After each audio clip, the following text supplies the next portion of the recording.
Hola, mi nombre es Graciela Migliardo, soy licenciada en psicopedagogía y el tema que trataremos en el espacio de Diálogos en Foco es la estructura textual. Entendemos por estructuras textuales a los modos de organizar globalmente la información en un texto, tanto en cuanto a la forma como a su contenido. En cuanto a la forma, a través del uso de los organizadores gráficos, y en cuanto al contenido, identificando las ideas relevantes del texto escrito. Así, se deben poner en juego una serie de funciones cognitivas como ser comparar, jerarquizar ideas, clasificar contenidos, establecer relaciones.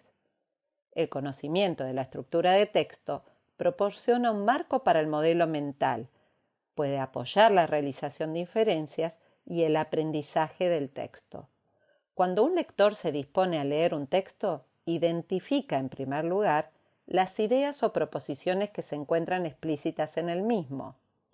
Reconocer la sucesión de ideas, así como las relaciones que existen entre ellas, conforman la microestructura, o sea, la red de proposiciones que representan el significado del texto.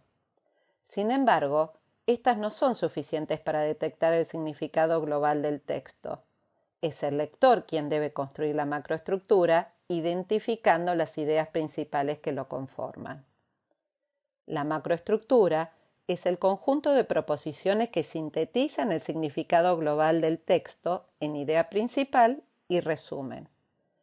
Desde edades muy tempranas podemos enseñar la estructura textual. Por ejemplo, en un texto se establece una secuencia cuando se enseña a construir algo, a través de un instructivo, de un juego, o a cocinar a través de una receta. A esto llamamos conciencia de la estructura textual y hay que enseñarlo explícitamente.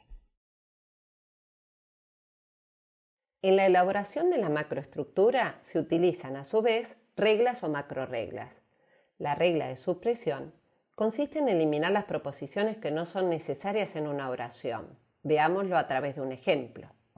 En la oración "la enorme luna llena se asoma en lo alto de la montaña", a través de la regla de supresión podríamos reemplazarla por "la luna se asoma en la montaña". La regla de generalización consiste en sustituir una secuencia de proposiciones por una proposición relacionada individualmente con cada una de ellas. En el ejemplo Ana compró manzanas, peras y bananas, podemos generalizarlo por Ana compró frutas. Y por último, la regla de integración, donde una proposición reemplaza el total del conjunto.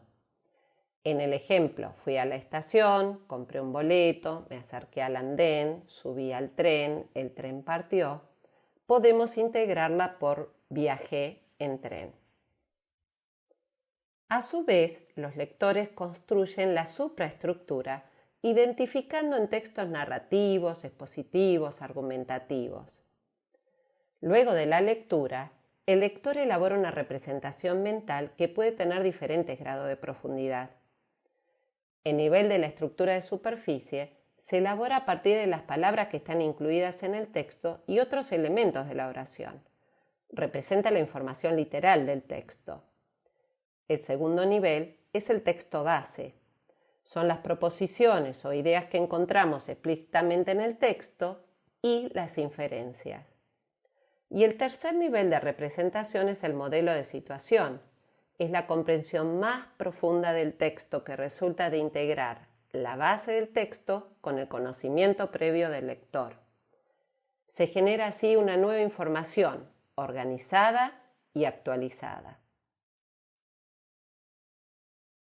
Podemos diferenciar con respecto al formato textual en textos continuos y textos discontinuos. Los textos continuos están compuestos por una serie de oraciones organizadas en párrafos, deben ser leídos en un orden secuencial y se clasifican según su objetivo, narrativos, expositivos. En cambio, los discontinuos presentan información organizada, pero no necesariamente de manera secuenciada y progresiva, y por lo tanto su lectura no es lineal. Son, por ejemplo, aquellos que brindan información a través de un gráfico, una tabla, un mapa, y también deben ser enseñados. Son una herramienta fundamental para la incorporación de diferentes tipos de conocimientos. Antes del comienzo escolar, los niños se familiarizan con ficciones narrativas a través de libros con imágenes, lecturas compartidas, dibujos animados.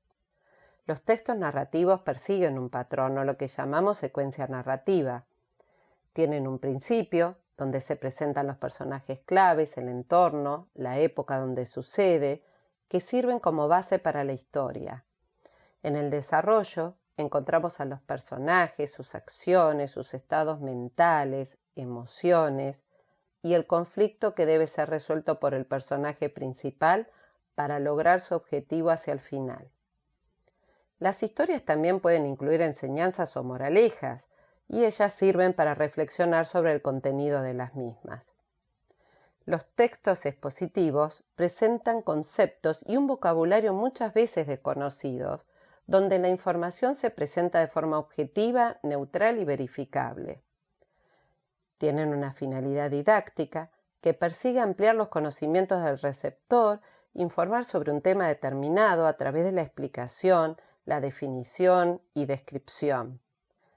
Para lograrlo, las ideas tienen que ser claras, con un orden lógico, jerárquico, que las haga más comprensible agregando datos, explicaciones y ejemplificaciones. La enseñanza de la estrategia de estructuras puede ser desarrollada con cierta progresión.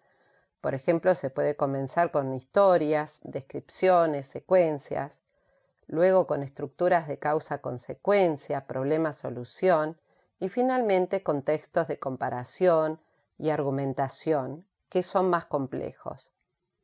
A menudo podemos encontrar en un mismo texto dos o más de cada una de ellas. Es necesario elaborar materiales didácticos que promuevan conocimientos y estrategias adecuadas de manera secuencial. En la enseñanza, es importante trabajar con textos cortos y de una sola estructura. Un aspecto importante a tener en cuenta en la estructura del texto es su nivel de cohesión. Y para aumentar la cohesión textual, podemos aumentar en el nivel superficial los indicadores de relaciones entre las ideas del texto.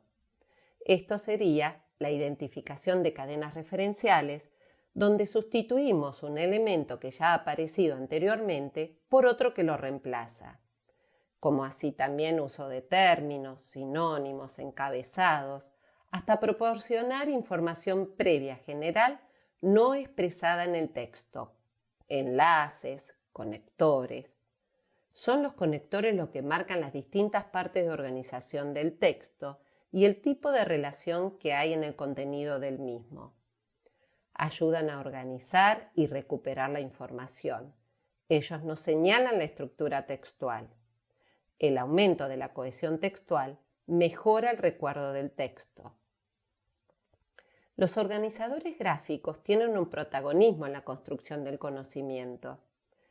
Ellos son herramientas de enseñanza-aprendizaje visual que permiten procesar, organizar, clasificar información nueva, incorporándola significativamente a la red de conocimientos previos de cada persona. Son una vía para construir el pensamiento y los procesos cognitivos que permiten describir, comparar, clasificar, relacionar, jerarquizar, encontrar relaciones de causa-consecuencia, secuenciar hechos en un orden cronológico. Es importante que ayudemos a los niños a dar cuenta de que la comprensión depende del lector. Por eso son quienes tienen que poder detectar la estructura textual para entender lo que están leyendo, como así también poner en juego su conocimiento previo, los objetivos, la motivación.